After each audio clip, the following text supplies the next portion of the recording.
السلام علیکم۔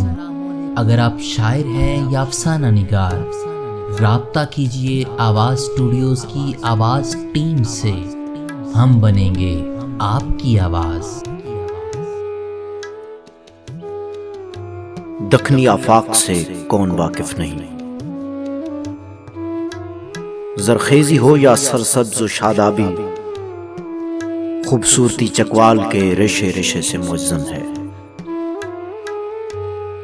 سیاست ہو یا مذہب، تہذیب ہو کہ ثقافت، ظاہری علوم ہو یا باطنی، ہر دور میں یہ علاقہ بڑے اذہان کی توجہ کا مرکز رہا ہے۔ بھون کا رہنے والا کامریڈ ڈاکٹر لال خان مارکسی نظریے کا بڑا دماغ ہو، یا یوسف حسن جیسا عظیم ترقی پسند شاعر، چکوال کی زرخیزی کی علامت ہی نہیں بلکہ اس کی معراج ہے۔ یہاں آباد قبیلوں میں کہوٹ قبیلہ سے کون واقف نہیں،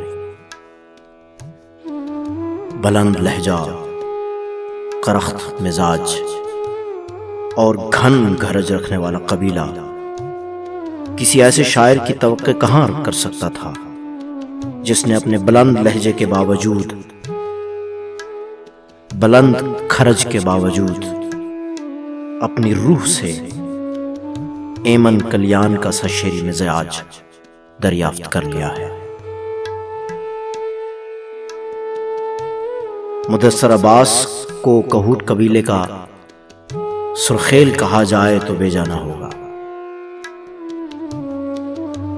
مدثر عباس کے ہاں زمین سے جڑی حکایات بھی ہیں اور خواب آور زمانے کی دھڑکن بھی۔ اس کا شعری مزاج اس کے قاری کو اپنی طرف کھینچتا چلا جاتا ہے۔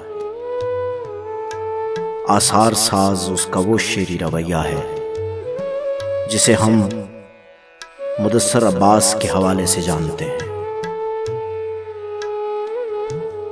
شعر کی تشکیل کے دوران مدثر نے لفظ سے لفظ اور متن کی سرحد سے آگے ایک ایسا خلا دریافت کیا ہے جس کی بدولت معنی زمان و مکان کی قید سے آزاد ہو گئے ہیں۔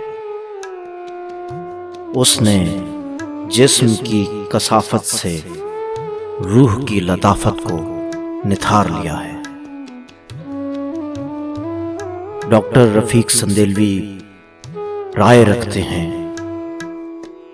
کہ آثار ساز واقعی ایک نئے شعری جہان کی یافت کا اشاریہ ہے۔ اسی عمدہ اور نوجوان شاعر کی ایک غزل آپ کی سماعتوں کی نظر۔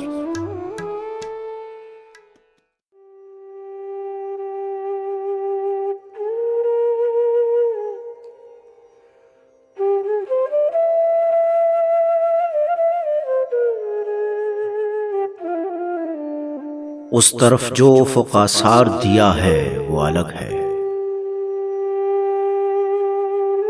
لیکن ایک لو جسے تائید خدا ہے وہ الگ ہے۔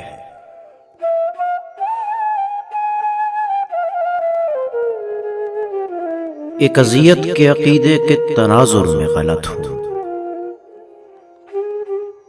جو محبت کو نبھانے کی سزا ہے وہ الگ ہے۔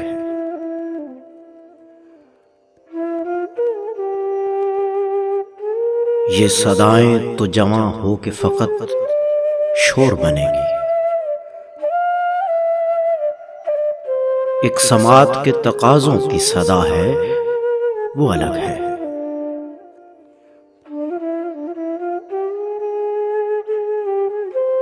حاسدو کچھ تو چراغوں کے تمدن سے سبق لو،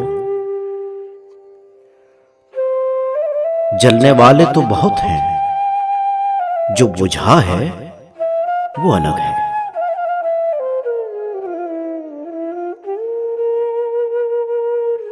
میں روایت سے ذرا ہٹ کے اسے سوچ رہا ہوں،